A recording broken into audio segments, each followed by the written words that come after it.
A Christmas Carol in Prose Being a Ghost Story of Christmas. Written by Charles Dickens. Narrated by Stephen Gillikin. Before we start, I would just like to make this clear. If you enjoy any parts of this audiobook whatsoever, an honest review is always appreciated. So, let's get started. Stave 1. Marley's Ghost. Marley was dead, to begin with. There is no doubt whatever about that. The register of his burial was signed by the clergyman, the clerk, the undertaker, and the chief mourner. Scrooge signed it, and Scrooge's name was good upon change for anything he chose to put his hand to. Old Marley was as dead as a doornail. Mind, I don't mean to say that I know, of my own knowledge, what there is particularly dead about a doornail. I might have been inclined myself to regard a coffin nail as the deadest piece of ironmongery in the trade. But the wisdom of our ancestors is in the simile, and my unhallowed hands shall not disturb it, or the country's done for. You will therefore permit me to repeat emphatically that Marley was as dead as a doornail. Scrooge knew he was dead? Of course he did. How could it be otherwise?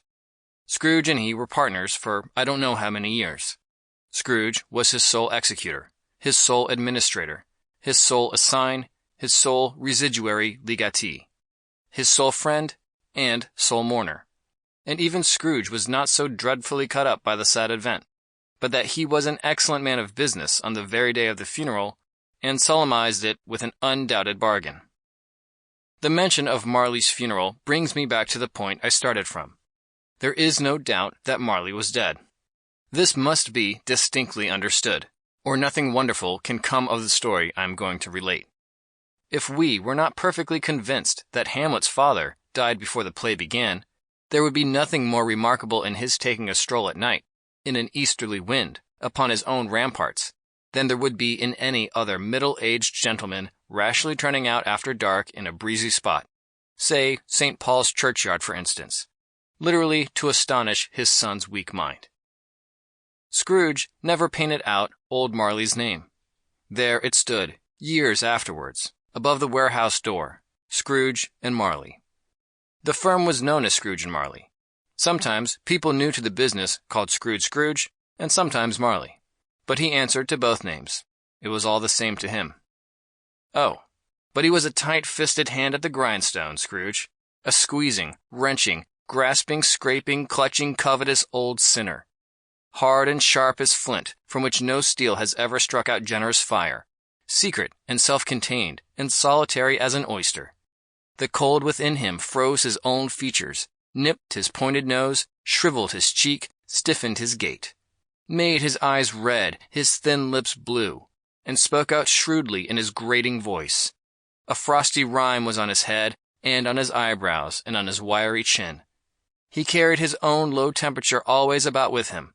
He iced his office in the dog days, and didn't thaw 1 degree at Christmas. External heat and cold had little influence on Scrooge. No warmth could warm, no wintry weather chill him. No wind that blew was bitterer than he. No falling snow was more intent upon its purpose. No pelting rain less open to entreaty. Foul weather didn't know where to have him. The heaviest rain and snow and hail and sleet could boast of the advantage over him in only one respect. They often came down handsomely, and Scrooge never did. Nobody ever stopped him in the street with gladsome looks. "My dear Scrooge, how are you? When will you come to see me?"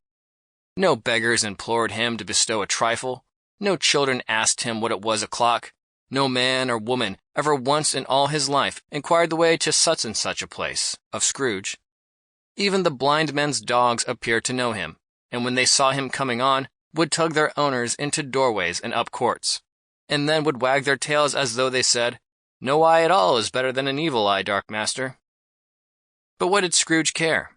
It was the very thing he liked. To edge his way along the crowded paths of life, warning all human sympathy to keep its distance, was what the knowing ones call nuts to Scrooge. Once upon a time, of all the good days in the year, on Christmas Eve, old Scrooge sat busy in his counting house. It was cold, bleak, biting weather. Sample complete. Ready to continue?